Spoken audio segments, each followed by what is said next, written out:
Hello, I'm Juliette Sarli. In this week's edition of IG Macro Intelligence, we put the spotlight on the global oil supply and ASX energy stocks to watch.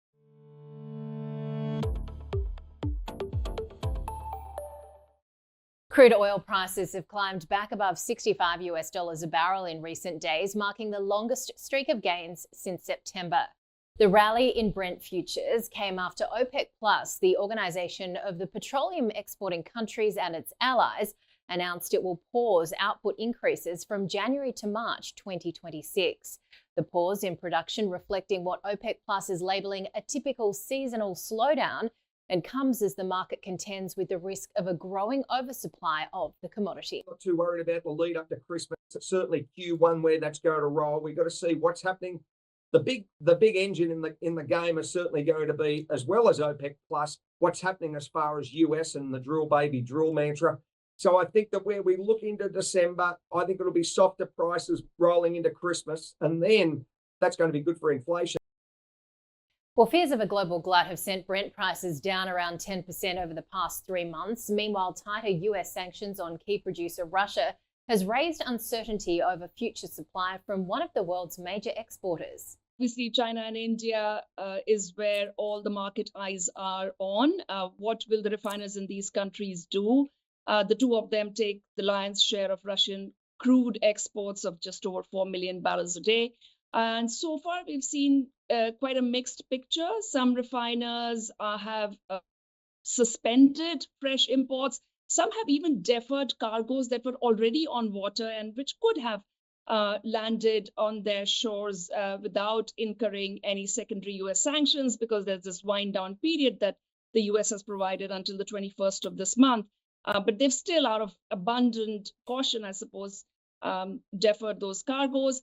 Some are continuing to buy, just making sure that they do not purchase directly from Lukoil and Rosneft, which is, I guess, still possible. But this is where the market will need to sort of rearrange and reorient supply chains.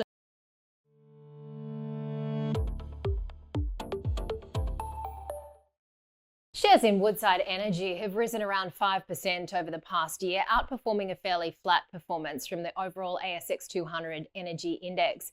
Shares appear to be in a medium-term rally confirmed by multiple indicators, most importantly, the 5-day moving average above both the 20 and 50-day moving averages. Citi analysts neutral on the outlook for Woodside with a $25.50 price target, while Morgan's recently upgraded the company to a buy from Accumulate with a $30.50 price target, citing improving operations, positive oil price momentum, and a stronger macro backdrop. The average broker recommendation on the stock is a buy, according to Refinitiv, with a $26.27 price target, suggesting further upside of almost 5%. Now, conversely, Santos shares have fallen around 7% over the past 12 months, and technical data show shares in a long-term bearish trend, most notably with the 200-day moving average falling, showing that demand for the stock is low. Now, coupled with the fact Santos has been trending lower, investors appear to see little opportunity for owning Santos at this time. But brokers are fairly upbeat on the stock, the average price target of $7.56, suggesting it can run a further near 19%, according to Refinitiv data. Major producers are in a reasonable position. We've seen Santos have interest from external supporters looking at potentially buying that. Woodside continues to expand its global production as well. So I think the energy sector is an interesting one from a value point of view. We haven't really seen a lot of investor interest in those major stocks for quite some time. So potentially a bit of an opportunity in both Santos and Woodside. And in the smaller sector, we quite like Karoon Gas, which we think is well priced at current levels.